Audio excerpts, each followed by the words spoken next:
Logos quiz 2025 പ്രഭാഷകന്റെ പുസ്തകം 46-ാം അധ്യായം 1 മുതൽ 20 വരെയുള്ള വാക്യങ്ങളിലായി വചനഭാഗങ്ങൾ രേഖപ്പെടുത്തിയിരിക്കുന്നു. 1 മുതൽ 10 വരെയുള്ള വാക്യങ്ങൾ ശീർഷകം ജോഷയും കാലബും, 11 മുതൽ 20 വരെയുള്ള വാക്യങ്ങൾ ശീർഷകം ന്യായാധിപന്മാർ സാമുവൽ എന്നിങ്ങനെയാണ് രേഖപ്പെടുത്തിയിരിക്കുന്നത്. 1 മുതൽ 20 വരെയുള്ള വചനഭാഗങ്ങളിൽ നിന്നുള്ള ചോദ്യോത്തരങ്ങൾ നമുക്ക് കേൾക്കാം, പഠിക്കാം. ചോദ്യം: യുദ്ധവീരനും പ്രവാചകന്മാരിൽ മോശയുടെ പിൻഗാമിയും ആയിരുന്ന ജോഷുവ ആരുടെ പുത്രനായിരുന്നു? ഉത്തരം: നൂനിന്റെ. ചോദ്യം: തന്റെ നാമത്തിനൊത്ത് ദൈവത്തിന്റെ തിരഞ്ഞെടുക്കപ്പെട്ടവർക്ക് ഉത്തമനായ രക്ഷകനുമായിരുന്ന പൂർവ്വപിതാവ് ആരാണ്? ഉത്തരം: ജോഷുവ. ചോദ്യം: തന്റെ നാമത്തിനൊത്ത് ജോഷുവ ആർക്കാണ് ഉത്തമനായ രക്ഷകനുമായിരുന്നത്? ഉത്തരം: ദൈവത്തിന്റെ തിരഞ്ഞെടുക്കപ്പെട്ടവർക്ക്. ചോദ്യം: ഇസ്രായേലിനെ ആക്രമിച്ച ശത്രുക്കളോട് പ്രതികാരം ചെയ്ത് ജോഷുവ അവർക്ക് എന്താണ് നേടിക്കൊടുത്തത്? ഉത്തരം: അവരുടെ അവകാശം. ചോദ്യം: ആർക്കെതിരെ വാൾ ഉയർത്തിയപ്പോൾ അവൻ എത്ര പ്രതാപശാലിയായിരുന്നു എന്നാണ് പ്രഭാഷകൻ 46:2 പരാമർശിച്ചിരിക്കുന്നത്? ഉത്തരം: നഗരങ്ങൾക്കെതിരെ. ചോദ്യം: പൂർവ്വപിതാവായ ജോഷുവ ആർക്കു വേണ്ടിയാണ് യുദ്ധം ചെയ്തത്? ഉത്തരം: കർത്താവിന് വേണ്ടി. ചോദ്യം: അവന്റെ കരം സൂര്യനെ തടഞ്ഞു നിർത്തിയില്ലേ?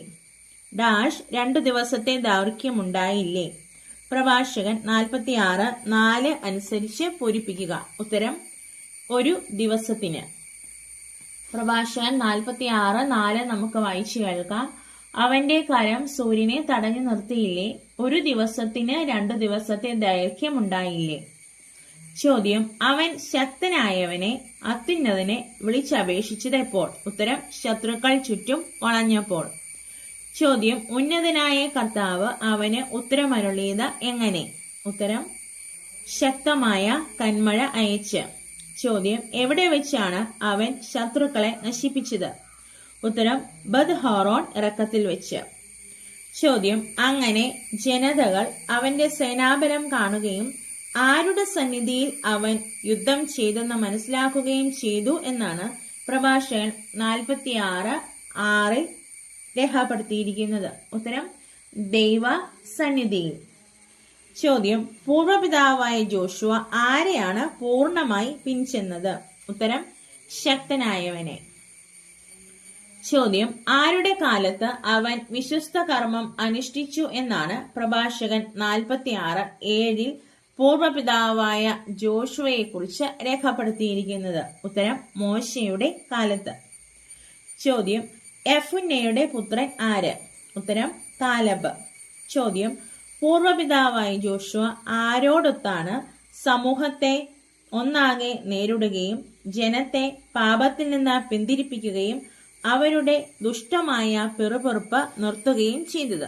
ഉത്തരം: യെഫുന്നെയുടെ പുത്രൻ കാലബിനോടൊത്ത്. ചോദ്യം: 6 ലക്ഷം യോദ്ധാക്കളിൽ എത്ര പേർ മാത്രമേ അവശേഷിച്ചിട്ടുള്ളൂ എന്നാണ് പ്രഭാഷകൻ 46:8 രേഖപ്പെടുത്തിയിരിക്കുന്നത്? ഉത്തരം: 2 പേർ മാത്രമേ.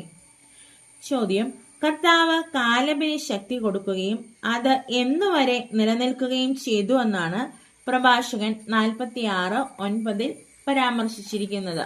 ഉത്തരം: വാർദ്ധക്യം വരെ. ചോദ്യം: അവൻ മലമ്പ്രദേശം കൈയടക്കി ആർക്ക് അവകാശമായി നൽകി എന്നാണ് പ്രഭാഷകൻ 46:9 രേഖപ്പെടുത്തിയിരിക്കുന്നത്? ഉത്തരം: മക്കൾക്ക്. ചോദ്യം: പ്രഭാഷകൻ 46:10 അനുസരിച്ച് പൂരിപ്പിക്കുക. അങ്ങനെ എല്ലാ ഇസ്രായേൽക്കാരും മനസ്സിലാക്കി. ഉത്തരം: കർത്താവിനെ അനുഗമിക്കുന്നത് നല്ലതാണെന്ന്. പ്രഭാഷകൻ 46:10 നമുക്ക് വായിച്ചു കേൾക്കാം. കർത്താവിനെ അനുഗമിക്കുന്നത് നല്ലതാണെന്ന് അങ്ങനെ എല്ലാ ഇസ്രായേൽക്കാരും മനസ്സിലാക്കി. ചോദ്യം: പ്രഭാഷകൻ 46-ാം അധ്യായം 1-ാമത്തെ ശീർഷകത്തിന്റെ പേര് എഴുതുക. ഉത്തരം: ജോഷുവയും കാലബും. ചോദ്യം: പ്രഭാഷകൻ 46-ാം അധ്യായം 2-ാമത്തെ ശീർഷകത്തിന്റെ പേര് എഴുതുക. ഉത്തരം: ന്യായാധിപന്മാർ സാമുവൽ. ചോദ്യം: എപ്രകാരമുള്ള ഹൃദയത്തോടു കൂടിയ കർത്താവിൽ നിന്ന് പിരിഞ്ഞു പോകാത്ത അനേക ന്യായാധിപന്മാരുണ്ട് എന്നാണ് പ്രഭാഷകൻ 46:11 പറഞ്ഞിരിക്കുന്നത്. ഉത്തരം അവിശ്വസ്തത അറിയാത്ത ഹൃദയത്തോടു കൂടിയ. ചോദ്യം: കർത്താവിന് പ്രിയങ്കരനും അവിടുത്തെ പ്രവാചകനുമായ ആരാണ് രാജ്യം സ്ഥാപിക്കുകയും ജനത്തിന് അധികാരികളെ അഭിഷേചിക്കുകയും ചെയ്തത്? ഉത്തരം സാമുവൽ. ചോദ്യം: ശത്രുക്കൾ എല്ലാ വശത്തും നിന്ന് ഞെരുക്കിയപ്പോൾ പ്രവാചകനായ സാമുവൽ ആരെയാണ് വിളിച്ചപേക്ഷിച്ചത്? ഉത്തരം ശക്തനായ കർത്താവിനെ. ചോദ്യം: പ്രഭാഷകൻ 46:18 അനുസരിച്ച് ഉത്തരം എഴുതുക.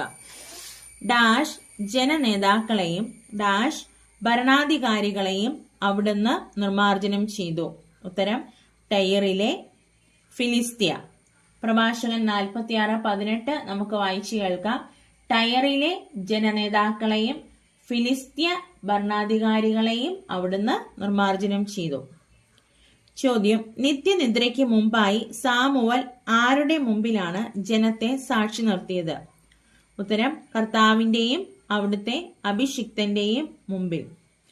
ചോദ്യം: ജനത്തിന്റെ ദുഷ്ടത മായ്ച്ചു കളയാൻ എവിടെ നിന്ന് അവൻ സ്വരമുയർത്തി പ്രവചിച്ചു എന്നാണ് പ്രഭാഷകൻ 46:20 പറഞ്ഞിരിക്കുന്നത്? ഉത്തരം മണ്ണിൽ നിന്ന്. പ്രഭാഷകൻ 46:20 നമുക്ക് വായിച്ചു കേൾക്കാം. നിദ്ര പ്രാപിച്ചതിനു ശേഷം പോലും അവൻ പ്രവചിച്ചു. രാജാവിനെ അവന്റെ മരണം മുൻകൂട്ടി അറിയിച്ചു. ജനത്തിന്റെ ദുഷ്ടത മായ്ച്ചു കളയാൻ മണ്ണിൽ നിന്ന് അവൻ സ്വരമുയർത്തി പ്രവചിച്ചു.